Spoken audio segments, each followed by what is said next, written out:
mobilisés comme des soldats, applaudis en héros et aujourd'hui mis à l'index, vilipendés, brimés, punis et mis au banc de la société sans revenus, les soignants veulent faire entendre leur légitimité. En tant que spécialistes de la santé, hommes et femmes de terrain dans les Caraïbes et en Guyane, ils viennent témoigner des contradictions de la politique sanitaire et lancent un appel à la responsabilité politique de chacun. Bonjour et bienvenue à cette nouvelle émission spéciale Martinique-Guadeloupe-Guyane à propos des soignants sur librement.tv, la voix des suspendus. Tous vos micros sont coupés afin de permettre aux intervenants d'énoncer les propos qu'ils ont à énoncer dans les conditions optimales. Vous pouvez poser vos questions dans le chat sur l'onglet discussion en bas de votre onglet Zoom. Je vous souhaite une excellente émission. Bonjour et merci à tous de venir assister à cette nouvelle émission dédiée aux soignants suspendus des Caraïbes et de la Guyane. Nous avons le plaisir d'accueillir aujourd'hui Mylène Bruxelles, qui est de Guyane, Karen Vaton et Michael Taillé, qui sont de Martinique, et également Christelle Delourneau, Jade Nanette de Guadeloupe. Chacune vous présentera la situation, mais aussi elles vous parleront en tant que témoins des situations que vivent leurs collègues. Et nous avons aussi le plaisir de donner la parole à Denis Deloumeau, qui a été à un moment donné en devant de la scène médiatique en Guadeloupe, puisqu'il a été un gréviste de la faim. Il fait partie des personnels soignants suspendus. Et avant de donner la parole à chacun des intervenants, je souhaiterais, avec mon ami Hilaire Annonay, médiateur en Martinique, qui intervient également en Guadeloupe et en Guyane. Donc Hilaire, si tu veux bien. Merci Jean-Louis. Alors donc bonjour Jade, bonjour Michael, bonjour Christelle, bonjour Mylène, Karine, Tony et bonjour à toi Jean-Louis. Donc bonjour également à tous ceux et celles qui vont regarder l'émission soit en direct ou en différé. Et je fais partie du réseau des médiateurs professionnels de la Martinique. En outre, j'adhère à la Chambre professionnelle de la médiation et de la négociation. Je suis également formateur à la qualité relationnelle et j'ai été formé par l'EPMN, qui est l'école professionnelle de la médiation et de la négociation créée par Jean-Louis Lassou.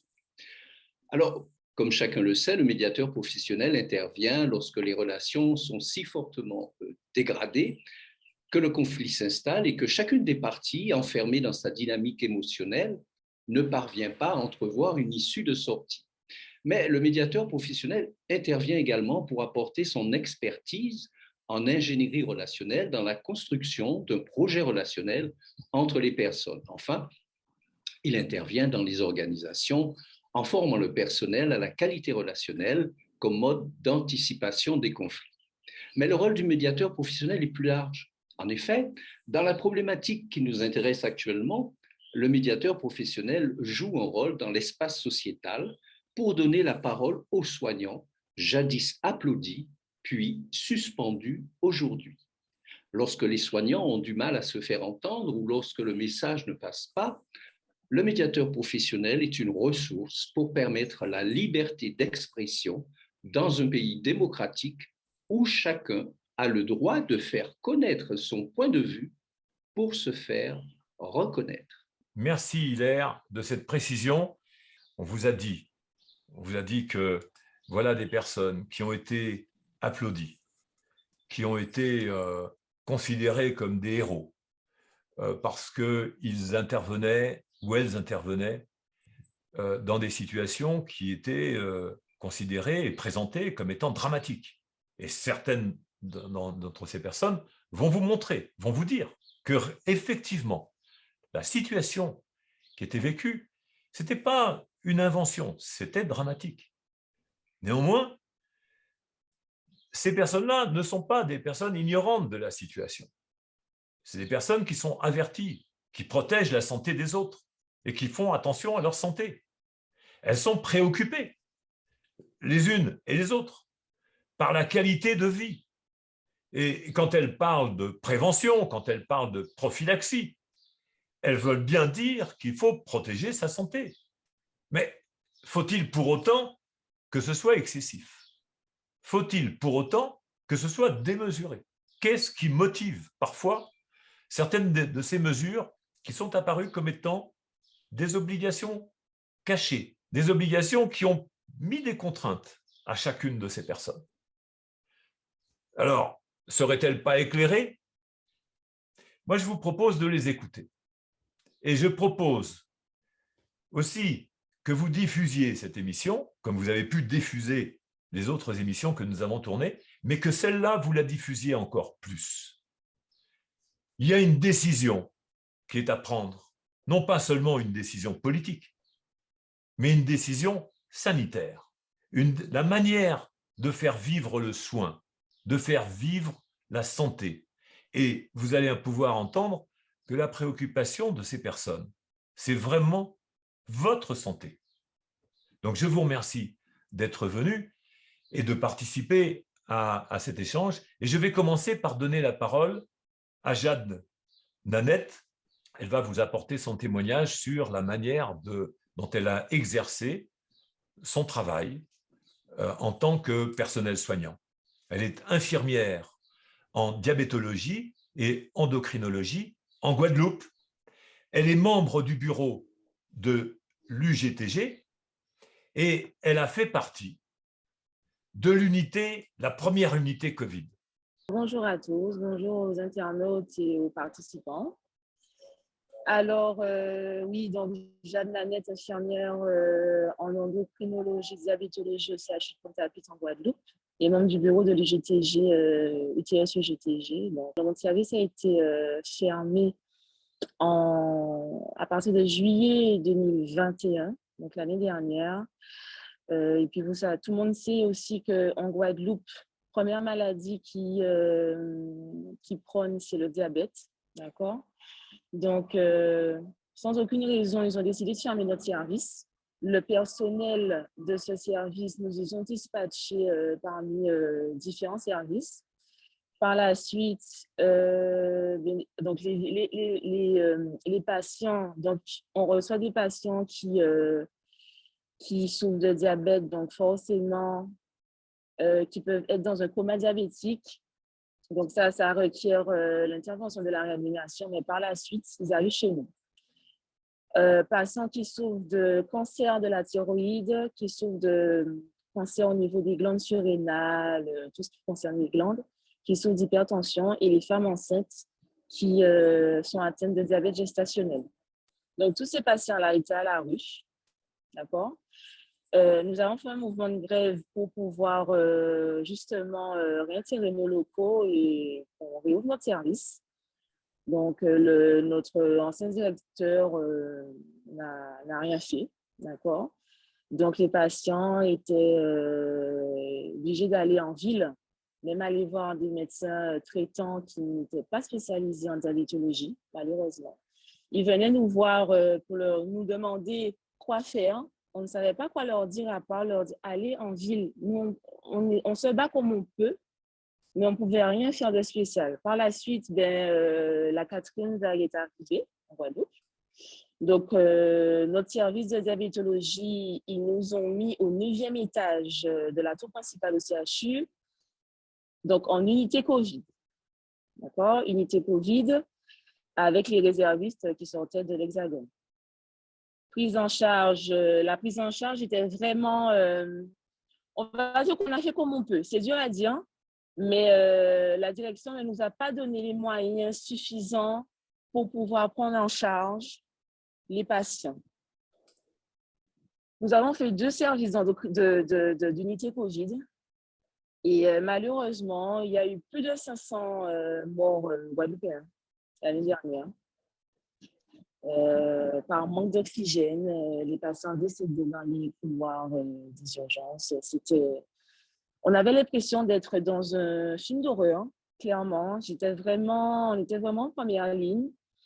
Et c'était vraiment quelque chose d'atroce, en fait, puisque on pouvait compter au moins 5 à 7 morts par jour, en fait.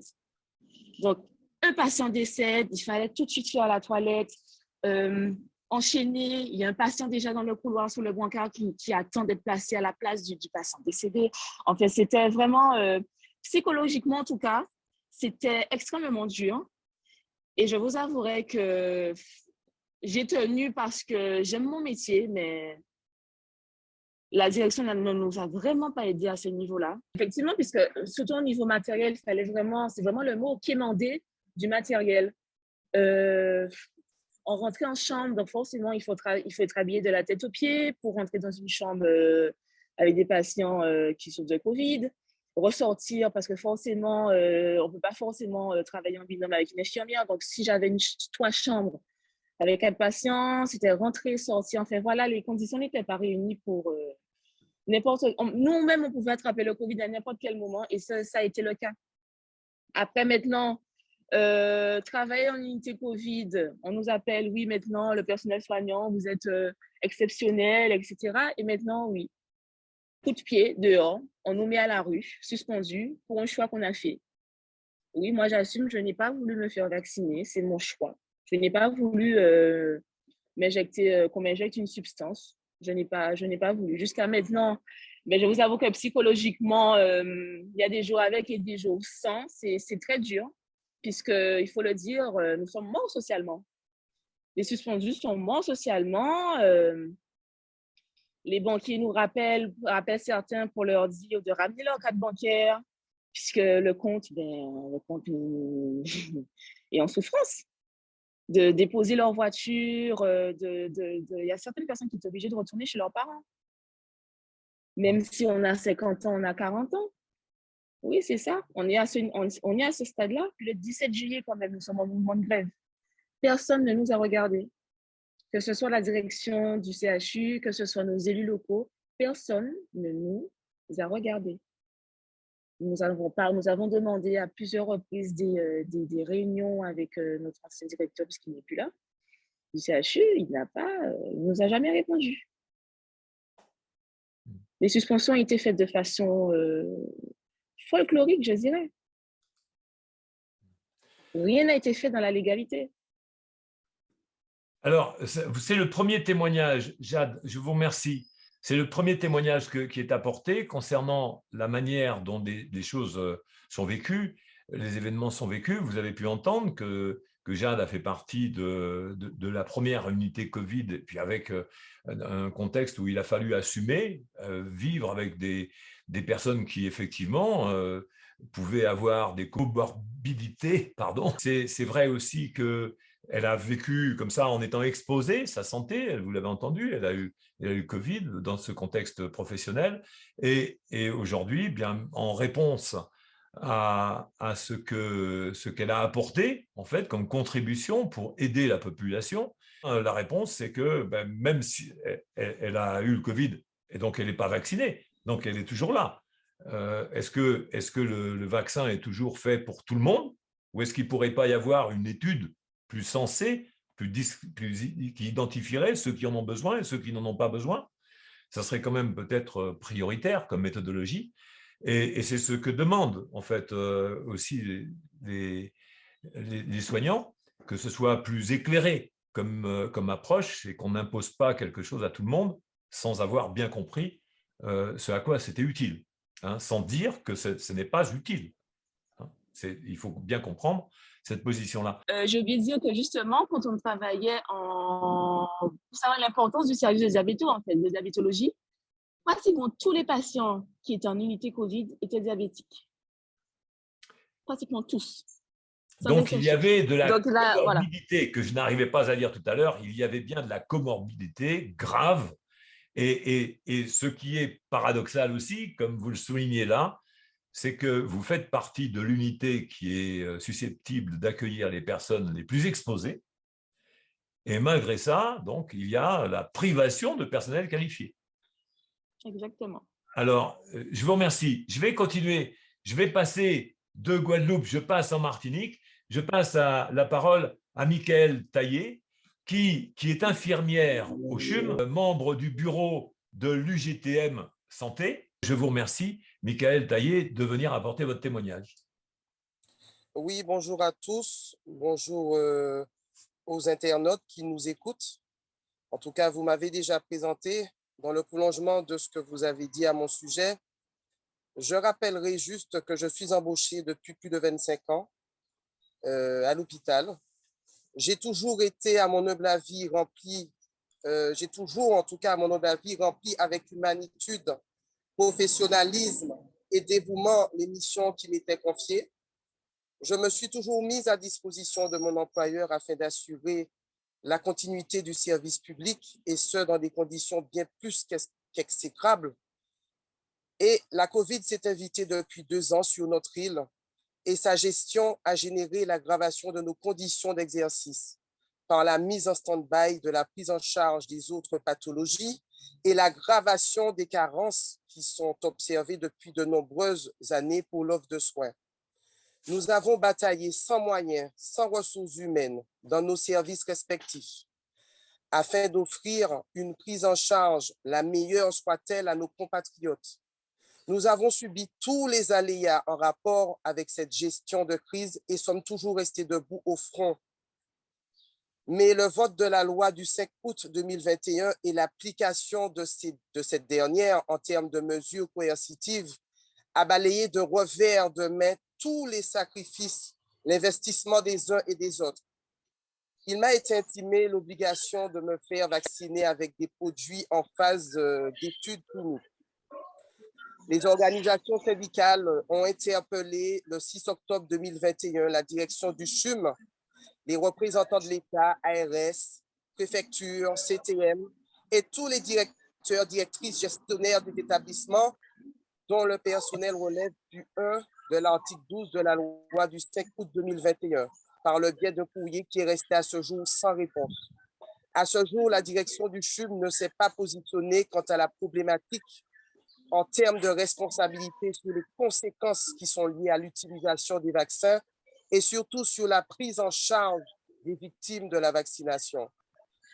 Face à toutes les actions de mobilisation intensive, face à toutes les demandes d'audience afin qu'un dialogue social existe, nous n'avons eu droit qu'à la répression policière, militaire et à la présence quotidienne d'agents de sécurité bloquant l'accès aux stages administratifs. Face à cette violence policière militaire subie le 15 octobre 2021 sur mon lieu de travail et pour laquelle nos élus sont restés muets, confrontés à des incohérences criantes gouvernementales relayées par ma direction, subissant une dégradation de mes conditions d'exercice, j'ai décidé d'exercer mon droit de retrait le 18 octobre 2021. Ce droit de retrait, il a été validé par le CHSCT le 19 octobre. Mais ma direction a, dans un premier temps, ordonné à mon cadre de proximité de me mettre en absence non motivée, estimant non justifier mon droit de retrait. Ma position, elle est restée inchangée. Dans un deuxième temps, ma direction, par voie d'huissier à nouveau, m'a demandé de justifier mes absences non motivées et elle m'a mise en demeure de regagner mon poste avant le 21 février 2022, auquel cas je serai radié du cadre législatif de la fonction publique sans indemnité. Un courrier de réponse, bien évidemment, a été déposé par mes soins au secrétariat le 9 février. Et dans un troisième temps, par voie d'huissier encore, ma direction m'a sommé à nouveau de reprendre mes fonctions dans l'immédiateté, estimant que mon droit de retrait n'était pas valide.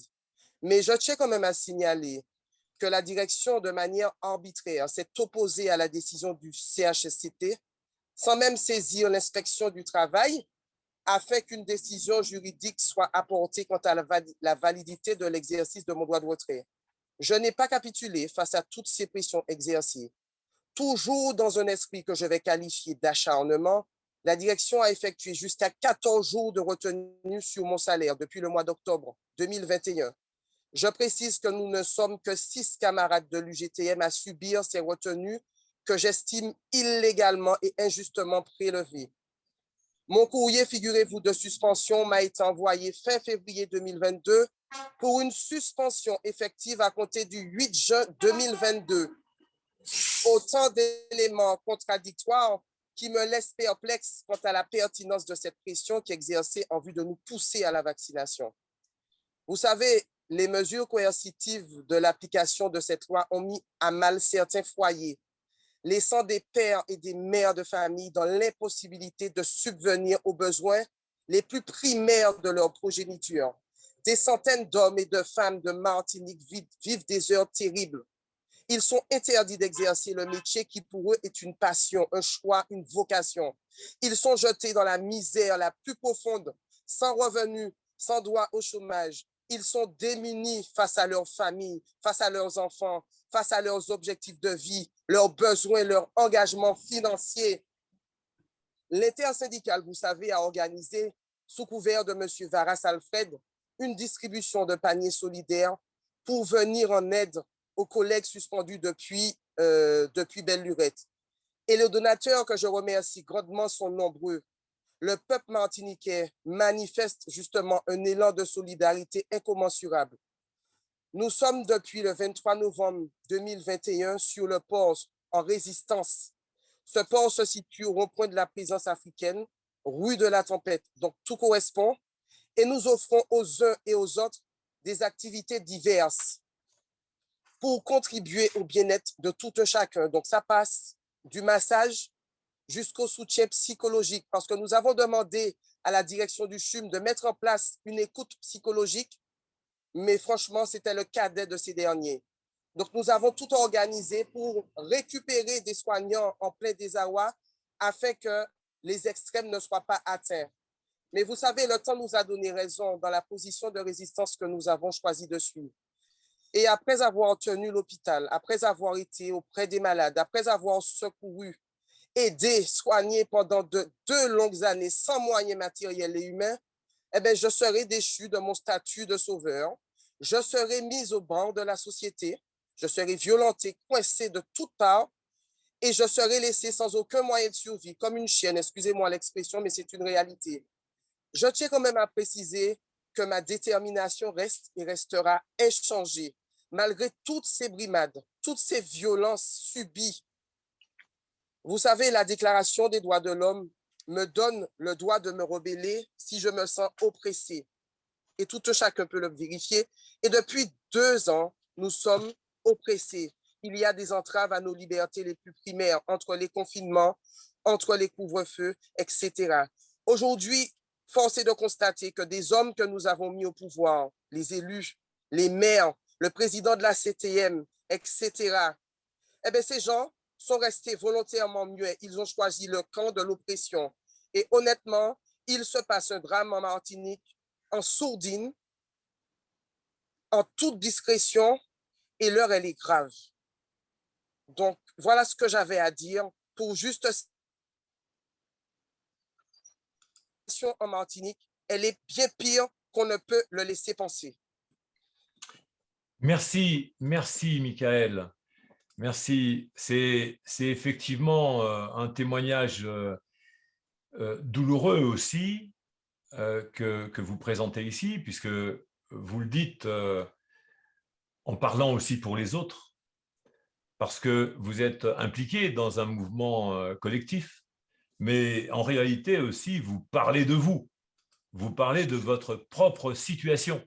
Et quand vous dites que vous avez reçu un courrier daté de février 2022 qui vous déclare suspendu à partir de juin 2022, il y a quand même dans ce délai un mystère sur l'utilisation qu'on peut faire d'un personnel jusqu'au bout, tandis que c'est une menace qui pèse sur la personne qui elle-même connaît quand même ce qu'est le risque sanitaire.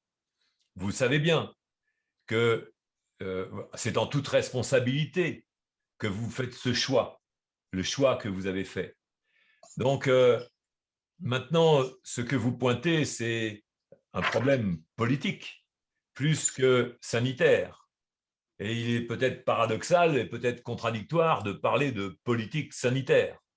Hein, ça serait presque de l'idéologie sanitaire, selon ce que vous dites. Alors, la direction vous a aussi déclaré en abandon de poste. Vous avez été fortement ciblé par la direction de l'hôpital. Vous êtes au CHUM, je disais. Et c'est vrai que là se pose, pour moi, au passage, je le disais, Hilaire tout à l'heure le rappelait, il y a quand même des dispositifs qui sont prévus et puis maintenant qui sont déclarés obligatoires dans tous les contextes de l'administration, de la fonction publique. C'est la mise en place de la médiation. Donc, il est important que la direction des hôpitaux, les directions hospitalières puissent se dire, mais on a des obligations aujourd'hui de mettre en place des dispositifs avant de prendre des sanctions. Et même si ces sanctions ont pu être prises avant, en tout cas, elles ne sont pas valables maintenant, puisque c'est pour le mois de juin. Donc, il faut quand même qu'il y ait des recours. Alors, en tant que professionnel de la médiation, je le rappelle. Et je rappelle que c'est quand on parle de dialogue et de dialogue social, le dialogue ne consiste pas à infliger une décision.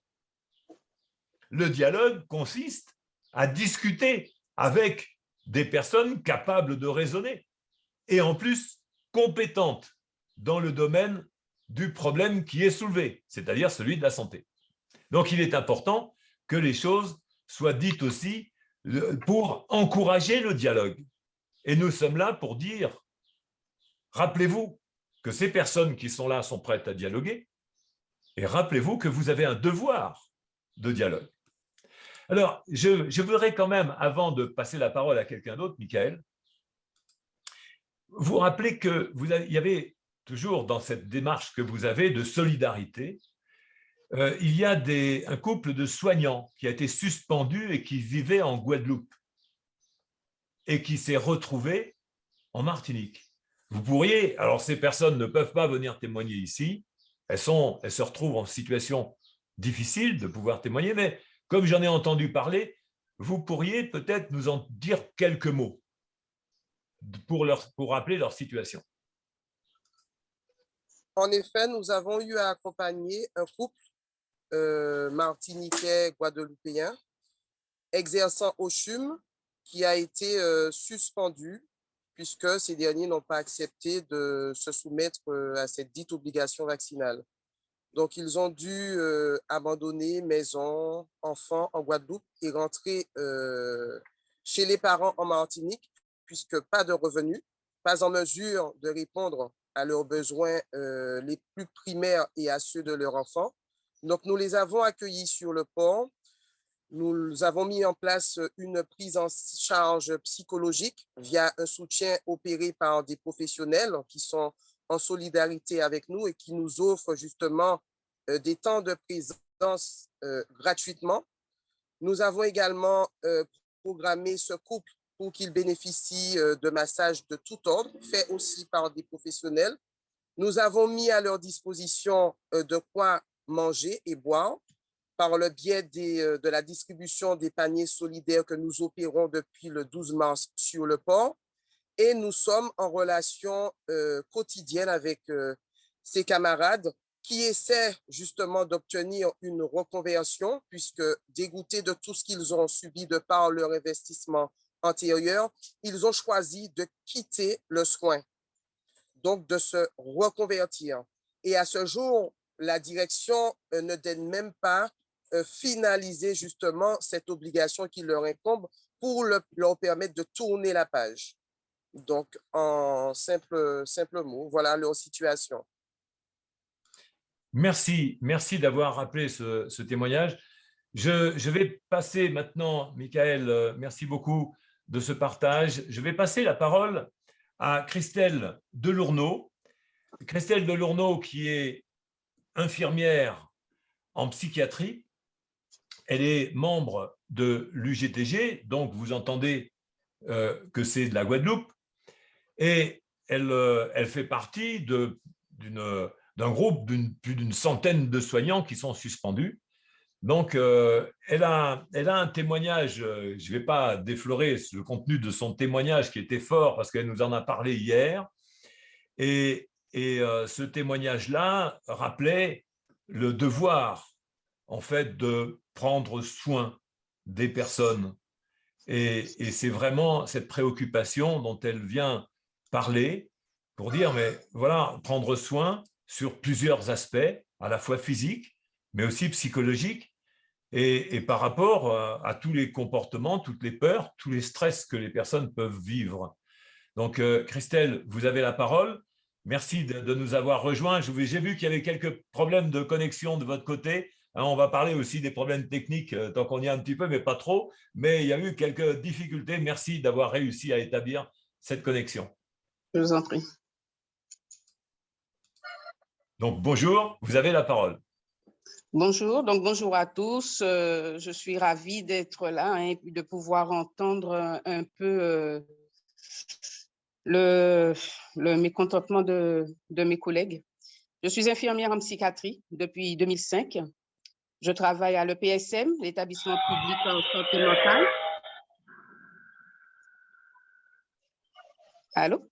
Oui, on vous entend. Je travaille en psychiatrie, l'établissement public en santé mentale, qui est regroupé sur le site du CHU, Pointe-à-Pitre et de Basse-Terre.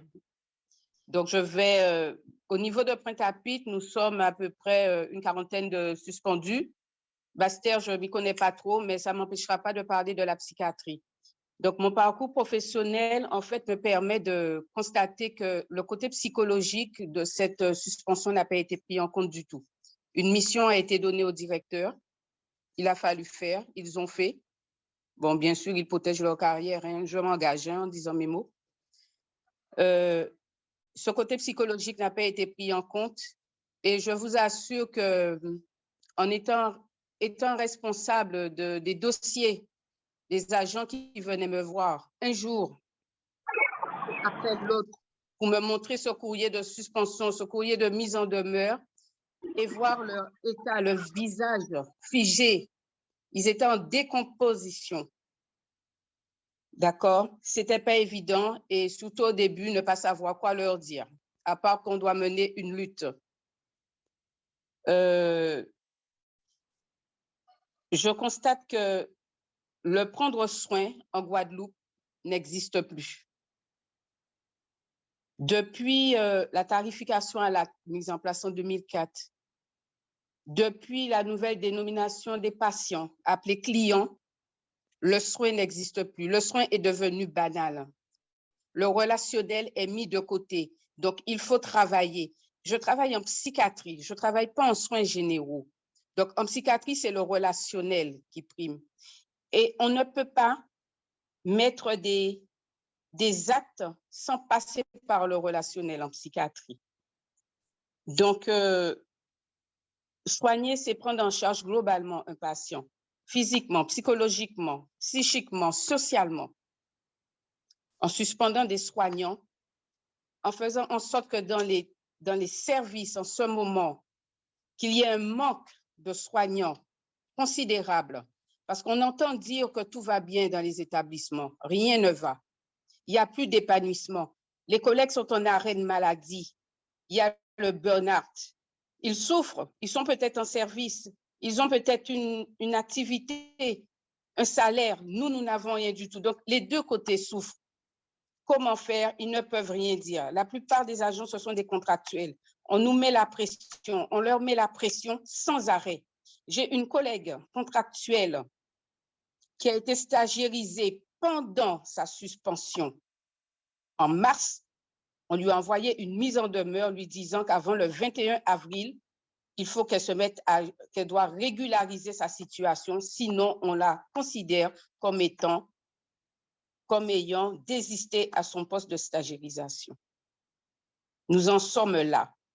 Donc, on ne tient plus compte de la vie des gens. On ne tient plus compte de la souffrance morale et physique, des douleurs qu'engendre cette suspension. C'est une suspension, une pluie de suspensions, parce que les suspensions là, elles continuent. Elles continuent, ces suspensions. Donc, on se demande, toutes ces réunions, toutes ces rencontres, toutes ces manifestations que nous avons déjà entamées depuis juillet 2021, ça arrive où? Les élus, on ne les entend pas.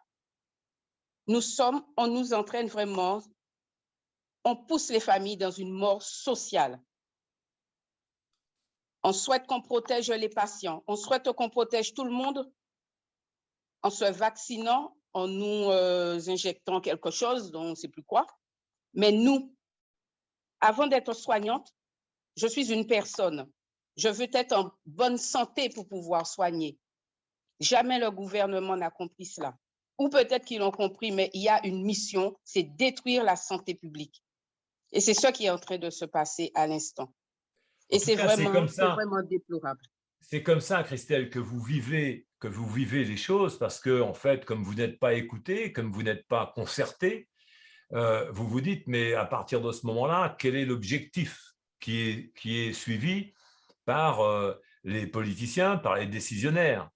Alors, vous disiez aussi qu'il y a parmi le personnel qui a été suspendu, il y a eu des assistants sociaux, il y a eu des éducateurs spécialisés, puisque vous faites, je le rappelle, vous faites partie de l'unité de psychiatrie. Donc, oui, tout à fait.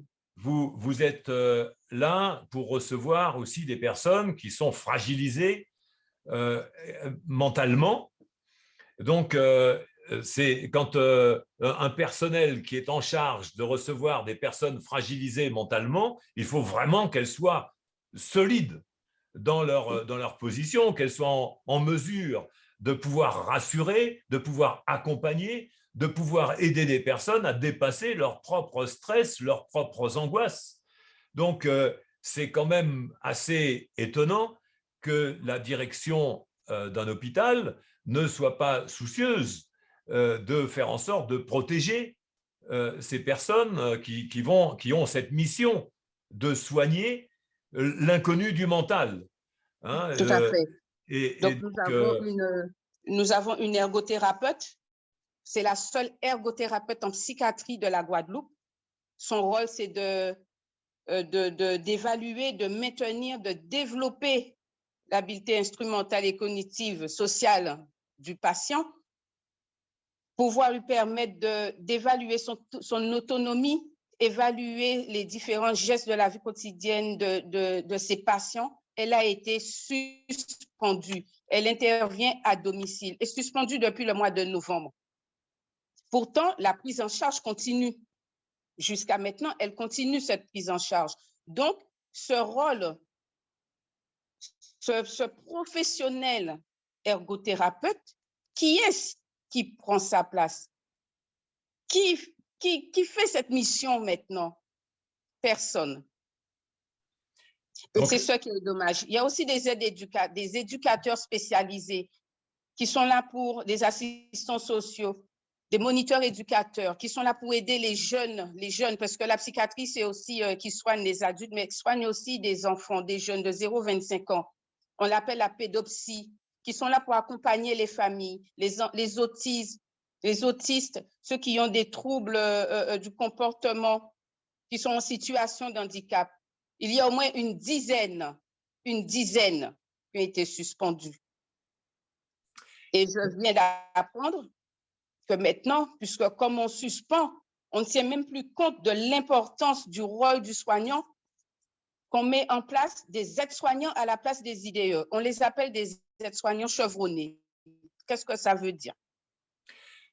Donc, on arrive jusque-là maintenant. Alors, Christelle, je vous remercie d'avoir apporté ce témoignage. Je vais retirer quelque chose, un mot, et je vais donner la parole à Mylène Bruxelles, qui est kinésithérapeute à Cayenne. Mais avant cela, je voudrais reprendre une idée qui, pour moi, me semble être forte dans votre témoignage, qui vient en rajouter, malheureusement, c'est de dire que, en fait, vous avez dit que le prendre soin a disparu parce que tout est lié désormais à une échelle de rentabilité. C'est-à-dire que ce n'est plus un patient qui est reçu dans les établissements hospitaliers, c'est un client. Et le client, de toute évidence, n'est pas forcément roi. C'est de l'argent. Donc, je vous remercie, Mylène. Mylène, vous êtes kiné, comme on dit familièrement, vous êtes kiné à Cayenne. Et j'ai été étonné parce que je me disais que dans les professions libérales, ça devait être assez tranquille, mais vous avez été suspendu aussi. Tout à fait. Bonjour à tous. Je suis kinésithérapeute donc en exercice libéral depuis 33 ans exactement, diplômée d'une école de kiné de Toulouse. Et j'ai eu un parcours professionnel où je suis passée par toutes les formes d'exercice, remplacement, assistant. Ensuite, j'ai monté mon propre cabinet, etc. J'ai également été hospitalière pendant 3 ans, fonction publique hospitalière. Et j'ai choisi de quitter l'hôpital au bout de 3 ans, hein, titulaire, mais j'avais déjà perçu des petites choses qui me dérangeaient dans le fonctionnement hospitalier. Donc, j'ai pris la décision de partir et de m'installer à mon compte. Et donc, j'ai exercé en libéral pendant 30 ans. Et suite à la situation sanitaire dans le cadre de l'épidémie Covid, j'ai passé un temps d'introspection assez intense, en observant ce qui se passait, ce qui se mettait en place, mais en étant aussi à l'écoute de mon être intérieur. Je suis soignante, mais je suis aussi un individu conscient. J'essaye de vivre en citoyenne consciente, mais d'être aussi à l'écoute de ce que mon corps, mon âme me dit. Et très tôt, j'ai senti une distorsion entre ce que je voyais arriver, entre les discours publics sur les médias, entre ce qui se faisait par derrière, les incohérences. Et en mon âme et conscience, j'ai pris la décision de ne pas me soumettre à cette vaccination obligatoire. Déguisée, hein, parce que j'ai vu petit à petit comment par différents biais, on nous a amenés à voir la vaccination comme la seule solution, la panacée. Et ça n'a pas été facile, hein, parce que quand on est soignant, il y a une attache relationnelle qui se fait aussi envers nos patients. Je me voyais mal lâcher les patients, les abandonner du jour au lendemain dans la nature. Donc, j'ai pris aussi la tâche et le temps de savoir à qui j'allais les confier. Il se trouve qu'un jeune confrère s'installait. J'ai pris un temps aussi pour pouvoir échanger avec lui, savoir quel était son état d'esprit, parce qu'il m'est important de savoir, sans jugement porté, hein, à qui je laissais mes patients. Parce que depuis plusieurs années, j'ai vu le métier de kiné et de soignant en général changer. La notion de rentabilité, la notion de clientèle m'a beaucoup gênée dans l'évolution que j'ai vue du métier. J'avais fait le choix de me positionner sur une prise en charge de qualité où je ne voulais pas avoir un rythme d'usine, hein, avec des patients qui passent comme dans un hall de gare. J'avais pris le temps de vouloir soigner les patients comme j'estimais devoir le faire en praticienne responsable et respectueuse de mon métier et des patients. Donc, quand la décision de suspension m'a été notifiée, puisque j'ai contracté le Covid-19, j'ai contracté le virus en juillet, et donc j'ai eu le délai de 6 mois. Je savais que ça allait venir, donc je me suis préparée. Je me suis préparée en choisissant le confrère à qui j'allais confier les patients et aussi en réfléchissant à ce que j'allais faire de ma vie après. Alors, ça n'a pas été forcément évident émotionnellement. J'ai dû beaucoup gérer mes émotions. Et c'est aussi sur cette note que je voudrais insister. J'ai entendu, pour ceux qui sont hospitaliers, les difficultés matérielles, financières, sociales que tout ça a induit. Mais je voudrais vous insuffler une note d'espérance. Rien n'arrive par hasard, mais c'est aussi la façon dont nous accueillons la chose, dans la façon dont nous nous positionnons, nous posturons en face de la violence qui nous est faite, que l'impact se fera ou pas. J'ai pris le temps d'intérioriser mon bien-être face à ce qui m'était infligé et de décider que c'était une occasion pour moi de passer à autre chose parce que nous avons tous des dons et des talents en nous. Je me suis interrogée, je me suis dit, bon, qu'est-ce que tu veux faire? Est-ce que tu prends ta retraite? Est-ce que tu tombes en dépression? Est-ce que tu te mets en colère? Est-ce que tu vas batailler? Non. J'ai décidé une autre voie, justement, de passer à autre chose parce que j'avais vraiment le sentiment du service rendu pendant plus de 30 ans, d'avoir fait en conscience, malgré les mails, les appels du Conseil de l'ordre des kinés, dont j'ai fait partie il y a quelques années, des comportements oppressants hein, de l'ARS qui vous appellent, qui vous envoient des mails. Il y a toutes sortes d'instances, la Sécu, etc. J'ai décidé d'être imperméable à tout ça et de me dire, voilà, je reprends ma liberté. Parce que depuis toutes ces années, j'ai observé que nous ne sommes plus des praticiens libéraux. On doit faire ce qu'on nous dit de faire, comme on nous a dit, là où on a dit. Et je me suis dit, non, je vais reprendre ma liberté parce que j'avais un projet depuis plusieurs années sur lequel je travaillais et il est possible de se soigner autrement que par la médecine allopathique qui montre ses limites. Et donc, je suis en train de créer cette activité dans le soin alternatif pour permettre un autre accès aux soins que celui qui nous est proposé, mais où les gens seront libres et où je vais développer différents concepts.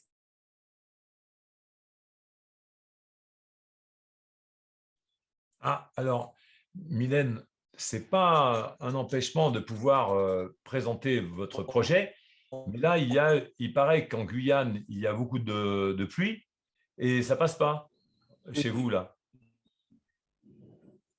Ça coupe? Ça a coupé parce que j'ai reçu pas mal d'appels d'amis de Guyane qui me disent qu'il y a beaucoup de pluie en ce moment chez vous. Énormément. Énormément. D'ailleurs, hier, pendant la réunion préparatoire, c'était compliqué. Ça passe un peu mieux là? Je vous entends. Oui, hein, je vous très entends, bien. je vous vois. Je vous entends, très bien. Là. Donc, par rapport à cette situation de suspension, j'ai reçu encore récemment un appel de la présidente de l'Ordre de Guyane me sommant de démissionner, ce que j'ai refusé parce que j'ai la possibilité de rester suspendue. S'ils veulent me radier, il faudra qu'ils en assument les conséquences, notamment sur le plan juridique, parce que je n'ai pas l'intention de démissionner. Ce n'est pas moi qui ai pris la décision. J'ai pris une position parce que j'estime que, par respect pour mon organisme, mon corps, j'ai le droit de décider de ce qu'on m'injecte, ce qu'on m'inocule. Il y a la notion également en matière de droit de la santé, consentement libre et éclairé. Or, j'estime que je ne suis pas libre. Je ne suis pas libre puisqu'on met en place des manœuvres coercitives pour m'obliger à faire quelque chose que je refuse de faire. Je ne suis pas éclairé parce qu'on nous cache des choses. Et comment puis-je faire confiance à des personnes qui ont géré une crise sanitaire de façon vraiment dans l'amateurisme et avec des mensonges dès le départ pour des masques, pour des tests? Donc, est-ce que je peux vous faire confiance pour m'injecter un vaccin qui est apparu comme par magie en un claquement de doigts? Non. Et par ailleurs, j'ai estimé que lorsque j'ai constaté, parce que comme je vous l'ai dit, j'ai eu le Covid, mais en tant que soignante, on avait des dotations de masques. Lorsqu'ils ont pu avoir des masques, on avait des dotations qui nous étaient distribuées entre guillemets. L'ARS avait mis en place un réseau auprès des différentes pharmacies de pouvoir dispatcher des masques. Au début, on en avait à peu près 12. Ensuite, voilà, on a un petit peu rouspété pour en avoir un peu plus. Et lorsque j'ai eu le Covid, j'ai eu le temps, parce que j'étais isolée, etc. Donc, j'allais sur mon compte Amélie pour pouvoir vérifier certaines choses. Et voilà-t-il pas qu'en regardant les décomptes Sécu, je constate que les masques étaient facturés à la Sécu, puisque quand j'allais à la pharmacie récupérer ma dotation, la première fois, on m'a réclamé ma carte vitale. Alors, je dis à la pharmacienne, mais écoutez, je viens là en tant que professionnelle de santé libérale, donc que vous me demandiez ma carte professionnelle ou ma CPS, je comprendrai, mais ma carte vitale, pourquoi?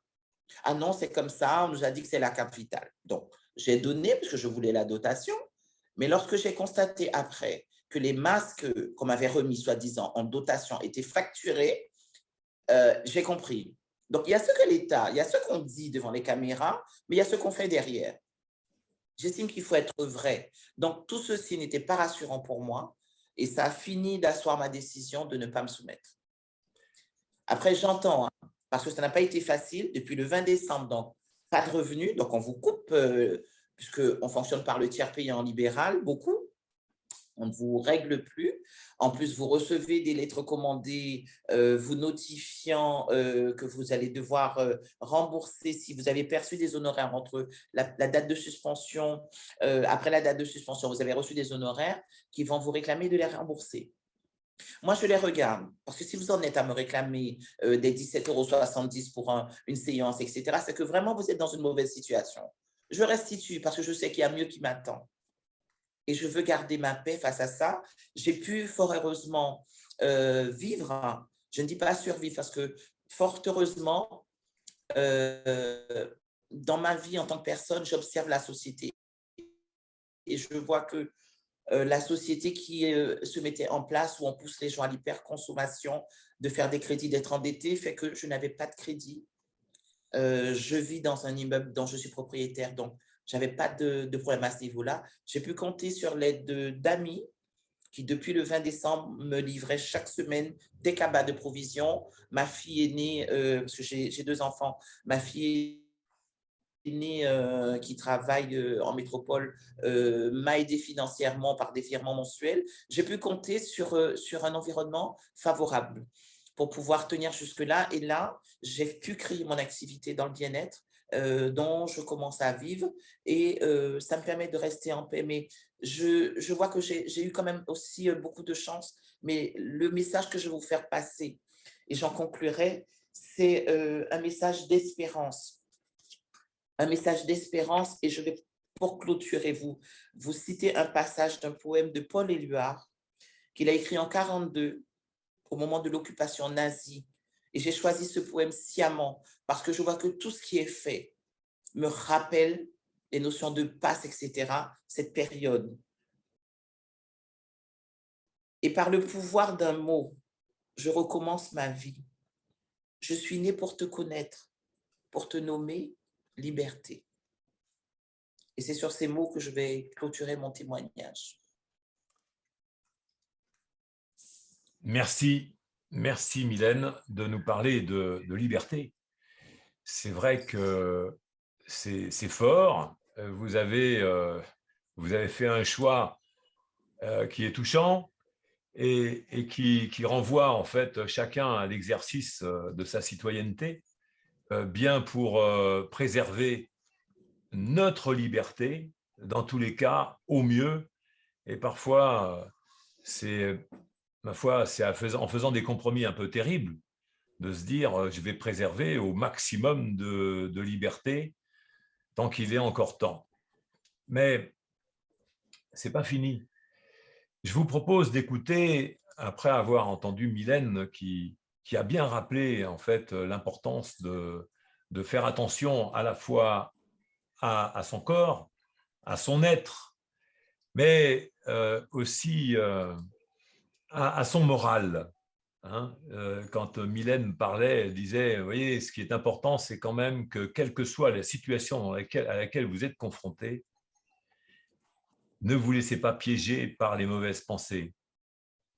Allez vers des pensées constructives, cherchez à vous en sortir, soyez créatifs. Et la solidarité, c'est un moyen aussi d'être créatif. Donc, merci Mylène d'être venue solidairement de la Guyane, de vous unir avec ce mouvement Martinique-Guadeloupe pour donner un corps encore plus fort à cette prise de parole publique de la citoyenneté et des soignants qui sont aujourd'hui suspendus. Je vais donner la parole à Karen Vaton. Karen Vaton, elle est au début de la vie. Alors, vous vous souvenez, au début, quand j'ai commencé avec Jade Nanette, Jeanne Nanette, elle nous a parlé des gens en fin de vie. Eh bien, Karen va nous parler d'une situation parce qu'elle est au début de la vie, elle est sage-femme. Elle est sage-femme dans une clinique privée, m'a-t-elle dit. Elle m'a rappelé ça parce que quand je parlais des services publics, elle m'a dit maintenant, moi, je travaille dans une clinique privée à Saint-Paul, en Martinique, et je suis au service maternité. Et vous avez été amené à faire des propositions qui vous sont parues assez terribles, puisque vous avez été face à des mamans, de futures mamans. Et donc, c'est vrai que ça nous touche à chaque fois un peu plus, parce qu'on se dit, mais c'est le début de la vie. Alors, Karen, vous avez un témoignage à nous apporter. Je vous remercie d'être venue et je vous remercie d'avoir la patience d'attendre votre prise de parole, ainsi que je vois bien Denis Delumeau qui attend aussi. Donc, Karen, vous avez la parole. C'est moi qui vous remercie de favoriser cette prise de parole des soignants. Alors effectivement, je suis sage-femme à la clinique Saint-Paul depuis 21 ans et je n'aurais jamais imaginé vivre ce que nous endurons depuis plus de 2 ans. Cet affolement pour une pathologie pas si mortelle au regard des chiffres, puisque au niveau mondial, nous sommes à 1 à 2% de mortalité. Et cette pathologie, cet affolement qui a motivé des prises de décision inhumaines et inappropriées, comme l'ont rappelé mes collègues qui sont passés avant moi. L'obligation d'un produit expérimental dont la phase d'étude ne sera terminée que l'année prochaine, en 2023, est une violence faite à l'être humain à qui on retire le droit de disposer de son corps, et particulièrement aux soignants, qui n'ont à cœur que de prodiguer des soins de la meilleure qualité qui soit. Alors, suspendre des soignants sans motif valable, dont les parents ont sué afin de leur permettre de faire leurs études et les laisser sans revenus, c'est abject. À la clinique Saint-Paul, où je travaille, 3 de mes collègues se sont vus notifier leur suspension, alors qu'elles avaient rempli à toutes les obligations légales afin de continuer à exercer leur métier. C'est-à-dire qu'elles avaient fourni un certificat de contre-indication vaccinale. Grâce au soutien et aux moyens qui ont été mis en œuvre par l'intersyndicale de la santé et de ses nombreux alliés, c'est-à-dire le colloque d'avocats que nous avons à notre disposition, ainsi que les médecins, nous avons pu développer des stratégies afin que ces personnes puissent continuer à vivre dignement. Donc, Michael parlait tout à l'heure de la constitution de paniers solidaires. Alors, c'est vrai que cette solidarité nous permet de continuer à rester dans l'espérance, puisque ça, c'est vrai que c'est important, comme disait la collègue de Guyane, c'est de garder cet espoir, cette espérance que nous allons voir le bout du tunnel. On ne sait pas quand, mais de toutes les façons, obligatoirement, la vérité gagnera. Donc, nous restons déterminés, c'est le message que je tiens à dire, nous restons déterminés, nous allons tenir jusqu'au bout contre cette offense qui nous est faite et cette obligation qu'on veut nous imposer de mettre un produit que nous ne connaissons pas, dont nous ne connaissons pas les effets dans notre organisme. Alors, pour en venir à ma profession, il y a quelque chose qui me choque profondément, c'est que c'est la première fois dans l'histoire de l'humanité que des médecins donnent leur accord pour une expérimentation chez la femme enceinte et chez l'enfant à naître. Pour moi, c'est quelque chose de très grave. Parce que jusqu'à maintenant, d'après mes connaissances, les expérimentations sont menées tout d'abord sur des personnes saines et ensuite sur des personnes plus fragiles. Et là, nous constatons que c'est le contraire qui a été fait, qui a été décidé. Dans quel but? L'avenir nous le dira. Mais en tout cas, moi, je trouve que par rapport à ma vocation,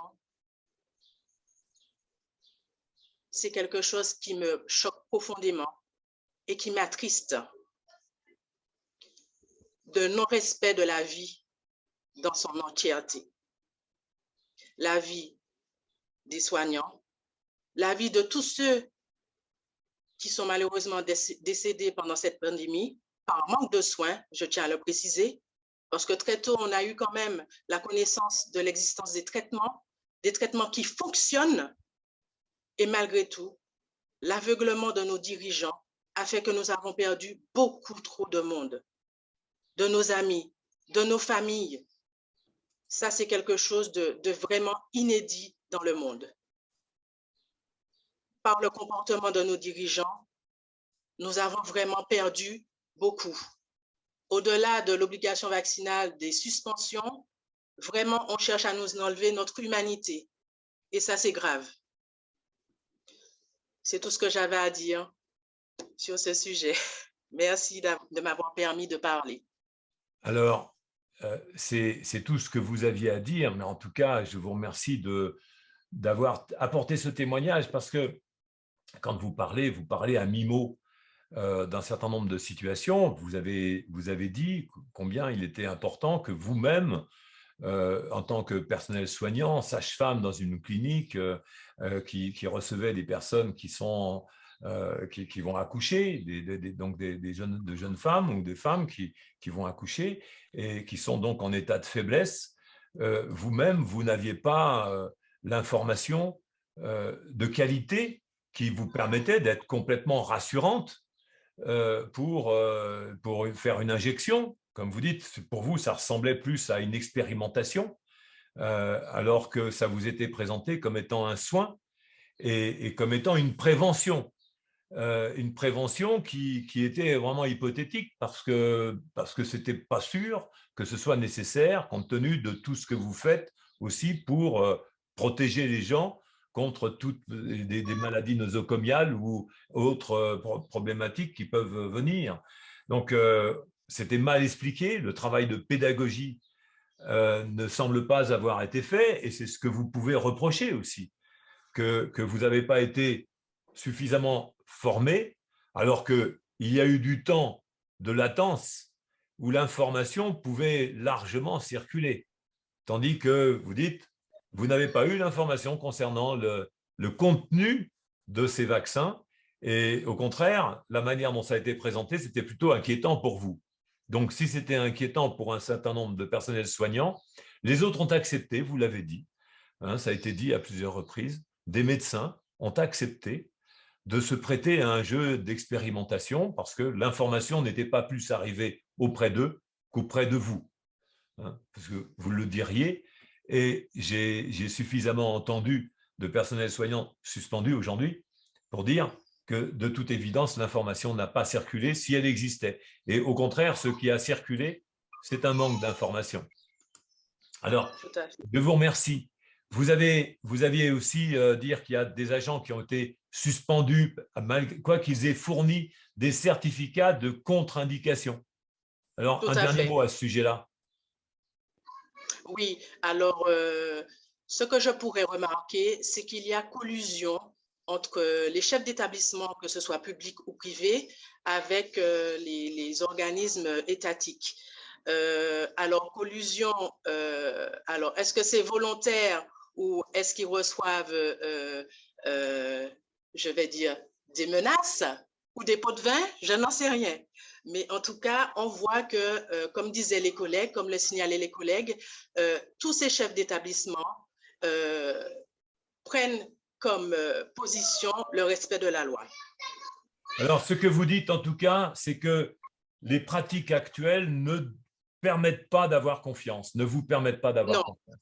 On a l'impression d'être devant, d'avoir affaire à une mafia, tout simplement. Alors, n'allons pas sur des interprétations. Déjà, si vous dites ça, c'est que de toute évidence, la confiance n'est pas présente.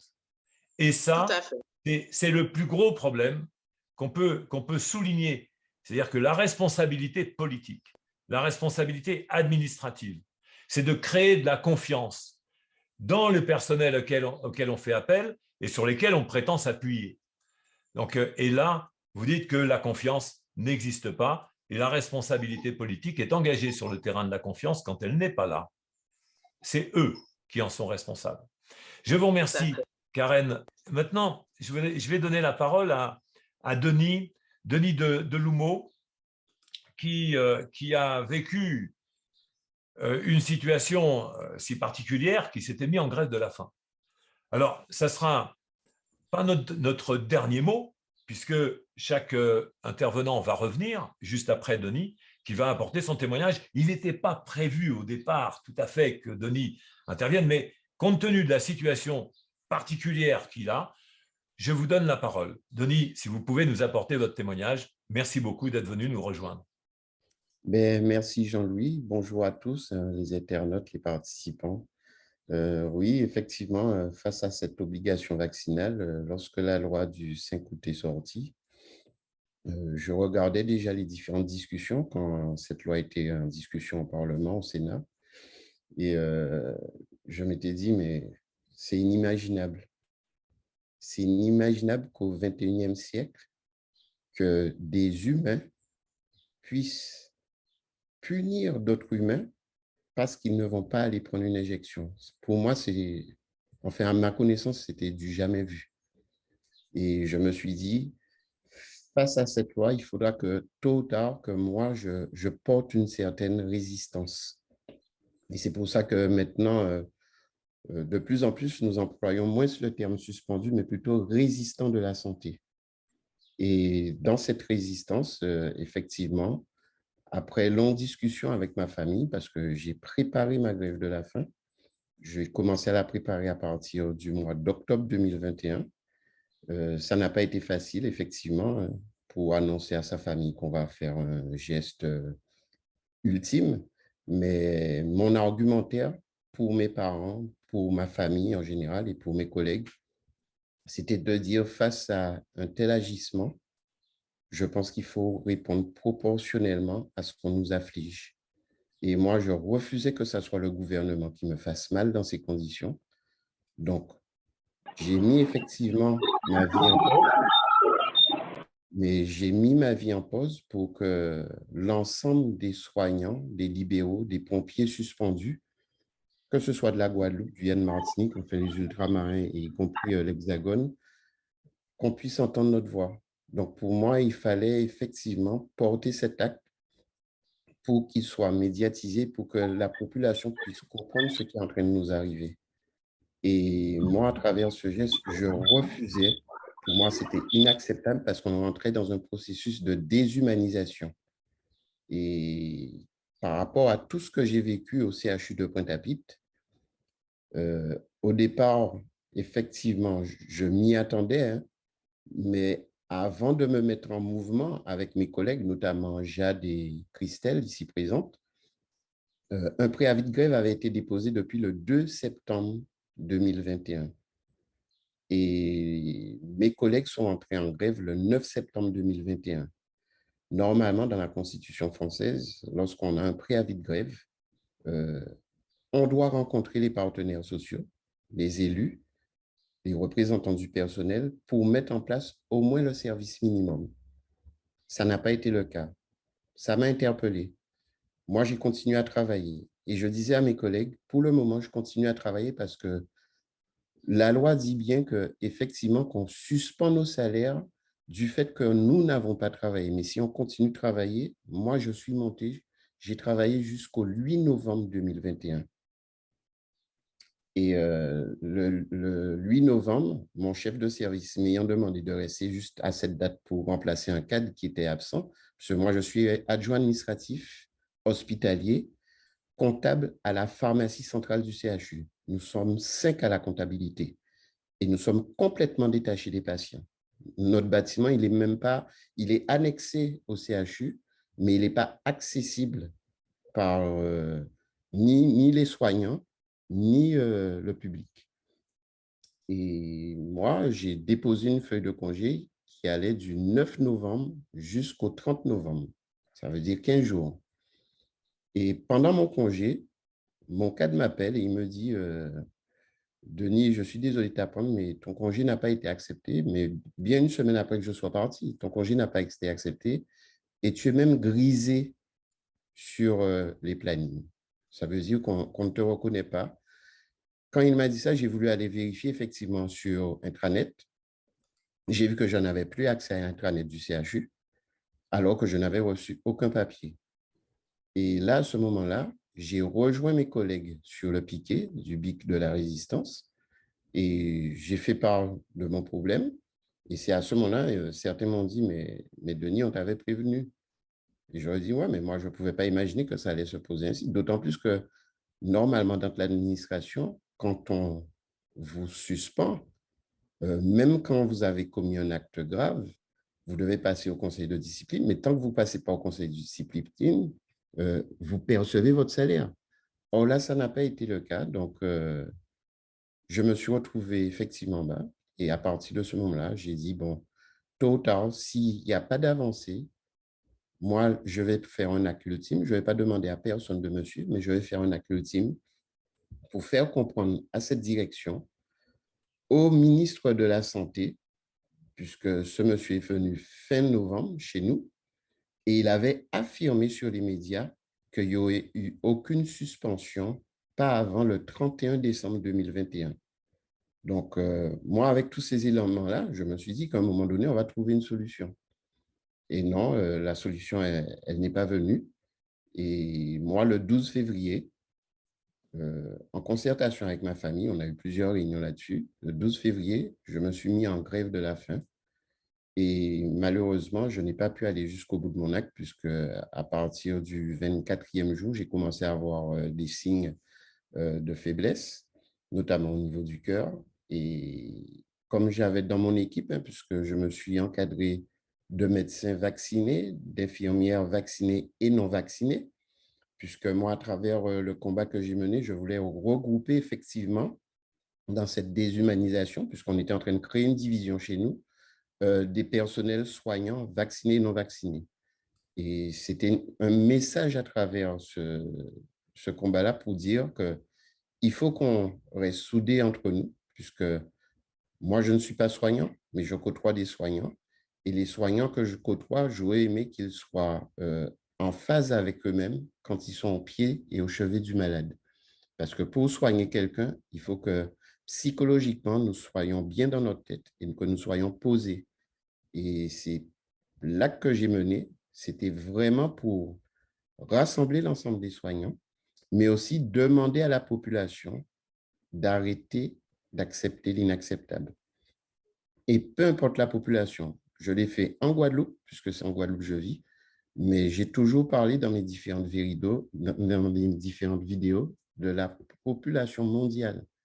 Parce qu'il faut comprendre bien que si des soignants, qu'ils soient libéraux, médico-sociaux, pompiers, hospitaliers, se mettent en retrait de la société, refusent effectivement à un moment donné de gagner leur pain, c'est parce que eux, ils ont un droit de réserve de ce qu'ils voient, donc ils ne disent pas tout, mais en tout cas, ils sont confrontés à des situations réelles qui leur font faire ce choix. Et au CHU de Pointe-à-Pitre, la loi, ceux qui prônent la loi ont bafoué la loi dès le départ.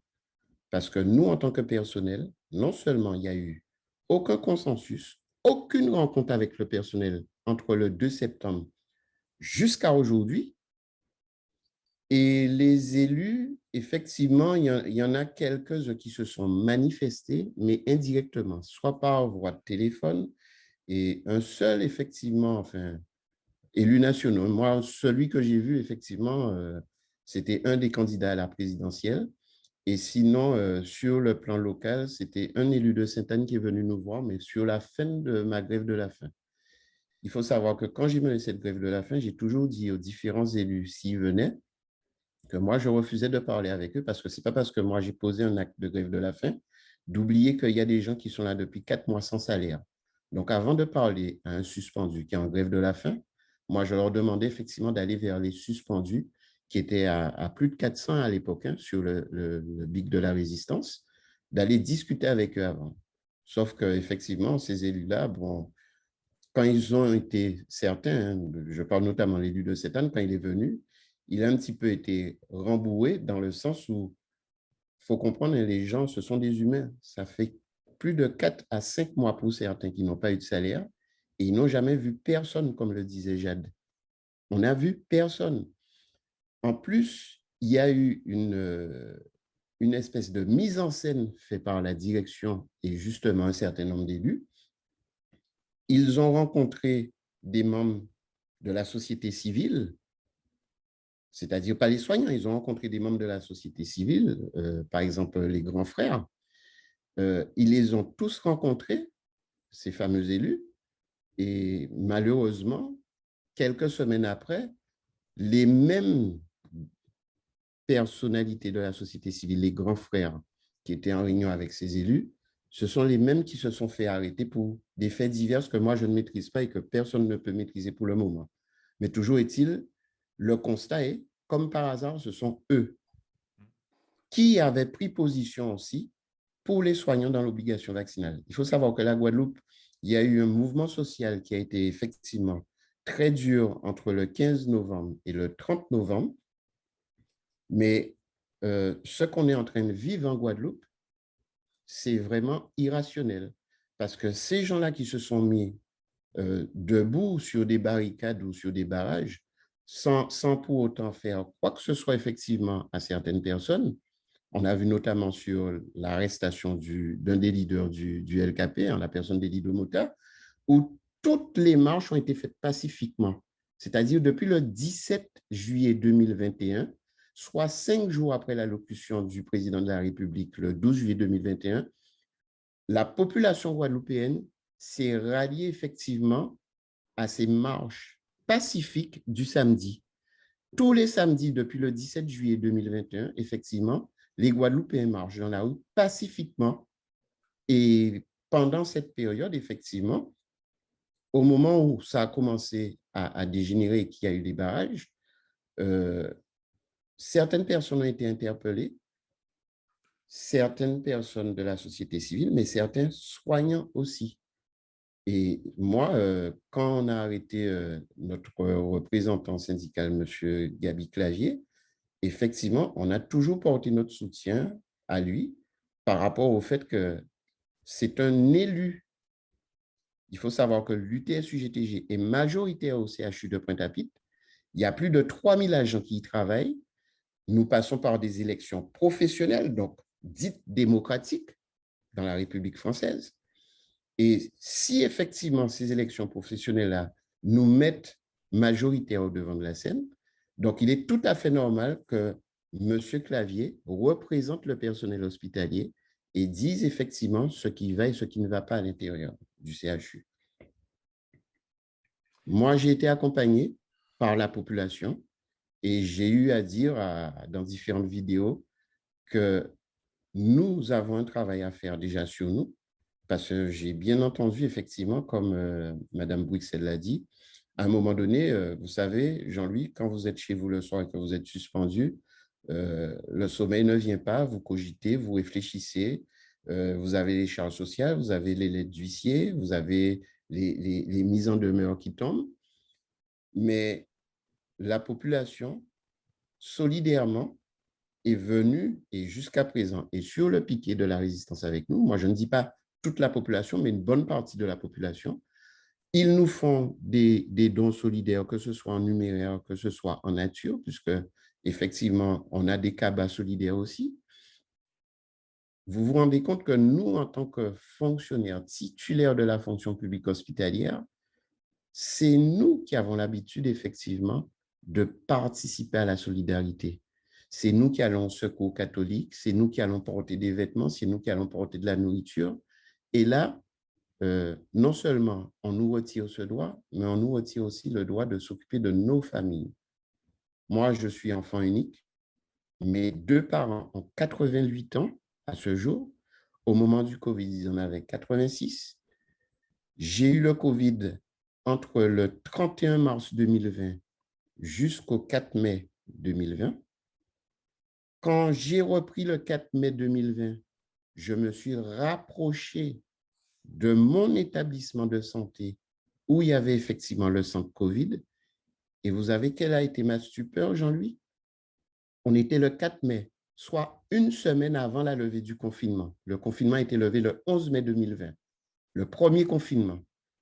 J'ai vu marqué sur cette porte, ouvert du lundi au vendredi, de 8h à 15h. Et quand j'entends certains élus, et notamment la direction de l'hôpital, qui disent qu'ils ont mis tout en œuvre, moi, je m'inscris en faux sur certains propos. Dites-moi votre mot. J'ai vu par exemple que il y a un internaute que je connais bien qui s'appelle Jésus Rubio, qui est un collègue en médiation professionnelle, c'est un médiateur professionnel, et il dit, dites-moi comment vous pourriez envisager la poursuite d'un mouvement autre que celui d'exposer votre vie. Alors là, justement, je suis en train de le faire, je suis en train de travailler avec certains collègues. On essaie effectivement de sensibiliser la population par différentes vidéos, mais par différentes rencontres aussi. Donc, nous, on amène la population toujours à défiler pacifiquement le samedi matin, tous les samedis matins, mais surtout de ce mouvement de grève de la faim que j'ai initié, a rejailli quelque chose qui existait déjà chez nous, c'est le défi vocal résistant. C'est-à-dire que la population se joint à nous et sur 3-4 jours, effectivement, nous mettons en place une espèce de concert de solidarité avec des gens qui se retrouvent avec de nouvelles vocations, comme disait Madame Bruxelles, de chanteurs parfois. Et à travers ces différents moments solidaires de spectacle, vient effectivement des moments de solidarité de permettre à nous, donc, vous soignants, lancez un appel éventuellement à la population, ceux qui pourraient être intéressés, de participer à votre mouvement naissant, qui est le développement d'une créativité citoyenne pour développer de nouvelles activités. Tous les professionnels qui sont suspendus, le vendredi en général, nous faisons des thématiques avec différents médecins qui ont été suspendus, différents libéraux qui ont été suspendus, y compris les pompiers, sur différentes thématiques comme le diabète, comme l'hypertension artérielle. Et vous savez, parfois, ça a pu être bénéfique parce que ça nous a permis de refaire le lien avec nos collègues qui ne sont pas suspendus. Je vais redonner la parole à Jade. Jade, pour conclure cette heure et demie que nous avons passée ensemble, vous allez dire quoi? Quelle est votre phrase de conclusion? Je disais suspendu depuis novembre de l'année dernière, sans salaire depuis décembre. C'est ce qu'on peut appeler aussi une violence sociale, une violence qui a été infligée par l'État. Cette crise sanitaire, on sait tous qu'elle a été mal gérée. Ils ont décidé depuis le 5 août de nous mettre l'obligation vaccinale qui a été, on va dire, pour nous, suspendue, le début d'un cauchemar réveillé. Donc, qui entraîne là une mort sociale, on va dire, la dépression chez certaines personnes. Et on nous demande quoi? Rupture conventionnelle ou de passer à autre chose. Non, j'ai décidé d'être infirmière, ce n'est pas pour rien. La preuve, il y a des médecins qui sont suspendus et qui continuent à aller voir leurs patients à domicile. Donc, ça prouve que quand même, on a quand même une conscience professionnelle et qu'on aime notre travail. Et puis, le début de notre combat depuis le 17 juillet et avec les différents syndicats, moi, je dis on va continuer à travailler. On dit juste non à la dictature, mais oui à la vie. Et je sais qu'on sortira beaucoup plus fort de ce combat-là. Il est vrai qu'on reçoit des différentes denrées alimentaires de la population guadeloupéenne et je les remercie pour ça. Et malheureusement, comme on dit, on ne pensait pas qu'on allait arriver à ce stade-là, recevoir des denrées de certaines personnes pour nous aider, on va dire, à manger, à vivre en fait. Mais on est là, on continue et je continue à dire qu'on devrait aussi, on continue à organiser notre patience, on va dire. Et je sais qu'on va gagner ce combat, du coup. Merci Jade, merci beaucoup. Et donc, Michael, si vous voulez bien prendre la parole pour conclure. Bien, j'insiste quand même sur le fait que la répression qu'on subit est quand même d'une cruauté sans précédent. J'insiste quand même sur le fait qu'un véritable drame social et psychologique est quand même en train de se jouer en Martinique en sourdine, en toute discrétion. J'appelle juste à la responsabilité des hommes et des femmes que le peuple martiniquais a mis au pouvoir et je souhaiterais que ces derniers se positionnent dans l'intérêt du peuple qui a déjà beaucoup souffert.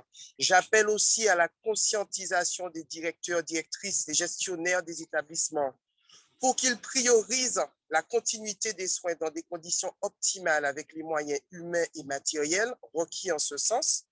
J'appelle les représentants de l'État ARS, préfecture, etc., afin qu'ils arrêtent toutes sortes de répressions, de violences. Et j'appelle enfin à la solidarité martiniquaise. N'abandonnez pas ces soignants qui sont des enfants du pays et gardons tous en mémoire que la santé se meurt au pays, que le tissu socio-économique se dégrade considérablement et que nous devons de mettre tout en place pour rectifier cette situation désastreuse. Il est encore grand temps et ce sera mon dernier mot. Merci, Michael. Je donne maintenant la parole à Christelle Delourneau.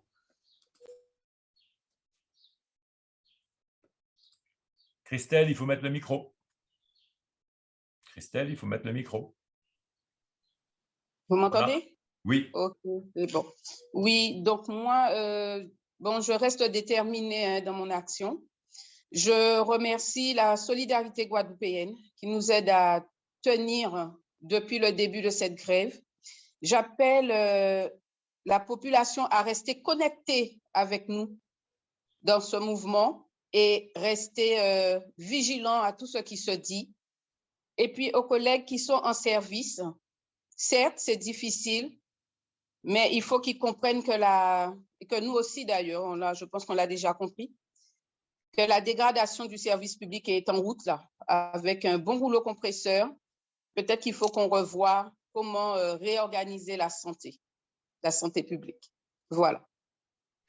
Merci beaucoup, Christelle. Et maintenant, je vais passer la parole à, je dirais, à Mylène Bruxelles, qui est à Cayenne. Ah, il faut mettre le micro, Mylène. Ça va beaucoup mieux pour se faire entendre. Je vais à nouveau faire un appel à une note d'espérance. Je suis quelqu'un de profondément optimiste et de toute cette noirceur surgira une lumière. C'est l'occasion de développer une solidarité, que les notions de partage qui sont ancrées dans nos cultures créoles, qu'elles ressurgissent à nouveau parce que nous nous sommes aussi laissés envahir par le chacun pour soi, de revenir à de la bienveillance, mais d'être attentif à ne pas laisser se développer des émotions de colère, d'amertume, qui ne seront pas porteuses de bonnes choses. Et en tout cas, pour ma part, je me positionne sur une résistance, et le terme est bien choisi, non violente, mais bien réelle. Voilà mon mot de la fin. Merci Mylène pour cette note, cette touche d'optimisme, mais aussi d'engagement, parce qu'un engagement, un optimisme sans engagement, eh bien, c'est souvent faire confiance aux aléas et au hasard, tandis que là, c'est faire confiance dans la mobilisation et la solidarité. Merci beaucoup Mylène. Je donne la parole à Karen. Karen, la reine des mamans, peut-être, hein, quand même, parce qu'il ne faut pas oublier qu'elle est sage-femme. La reine des mamans, je ne dirais pas ça, l'accompagnatrice plutôt. Oui. C'est elles qui font tous les boulots, hein, quand même. Eh bien, que puis-je dire après tout ce que mes collègues viennent de dire? Effectivement, le mot le plus important, c'est la résistance dans l'espérance et non violente.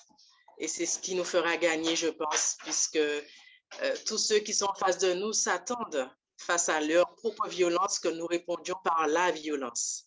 Et je crois que c'est de rester dans cette non-violence qui va nous permettre de les surprendre et surtout de gagner notre combat. Merci beaucoup Karen. Et comme à mon habitude, je vais donner la parole à mon ami Hilaire Annonay, qui ne s'y attendait pas du tout, comme d'habitude. Il se dit, mais il me fait le coup à chaque fois. Donc, il n'y a pas de raison que je lui fasse pas cet honneur aussi, qu'il participe à cette émission qui est organisée grâce à lui, en fait, et pas seulement à lui, il va vous le dire. Hilaire. Oui, écoute Jean-Louis, je voudrais tout d'abord remercier donc Raphaël Goulding, qui est pompier professionnel, et donc c'est lui qui a pu réunir tous ces participants pour ce webinaire. Donc merci beaucoup Raphaël pour ton implication dans ce webinaire. Alors j'ai pu noter trois parties dans tout ce qui a été dit. Donc, ce qui s'était fait, ce qui se fait actuellement et ce qui va se faire. Donc, c'est vrai qu'en tant que médiateur professionnel, le vocabulaire, effectivement, on retrouve tous les ingrédients du conflit. Donc, ça ne devait qu'être conflit. La contrainte, la répression, la mise au banc de la société, la déshumanisation, le manque de reconnaissance, la coercition. Mais face à tout cela, les soignants, quand même, ont trouvé par leur créativité des ressources pour rester, comme on dit ici, debout. Donc, bravo, bravo. Et donc, cette positivité les amène à parler maintenant de liberté, de détermination, d'humanité, de choix. Donc, effectivement, une grande note, comme l'a dit Mylène, par exemple, d'optimisme et d'espérance. Merci beaucoup, en tout cas, d'être venu à ce webinaire. Donc, je vous remercie moi aussi. Il s'agit de savoir quelle société on veut, une société de recherche de rentabilité, de productivité, ou une société d'humanité dans laquelle on va partager des satisfactions de vie, des plaisirs d'exister. On ne fait que de passer sur cette planète dont on est juste des locataires d'un instant. Et quand on regarde la rapidité avec laquelle l'existence est passée, je vous invite à la créativité et j'ai bien apprécié toutes vos ressources de motivation, d'implication, de détermination et en même temps de réflexion créative qui vont permettre sans aucun doute de trouver des solutions à ce différend entre citoyens et politiciens et administratifs et gestionnaires. Je pense bien que vous êtes en tout cas sur la bonne voie et je suis également très satisfait, très content de participer à vous aider à porter votre voix. Je vous remercie et je vous souhaite un bon courage et une bonne détermination. Merci. Et Merci. Au revoir. prenez soin de Merci. vous. À bientôt. Au revoir. À bientôt. Au revoir, à bientôt.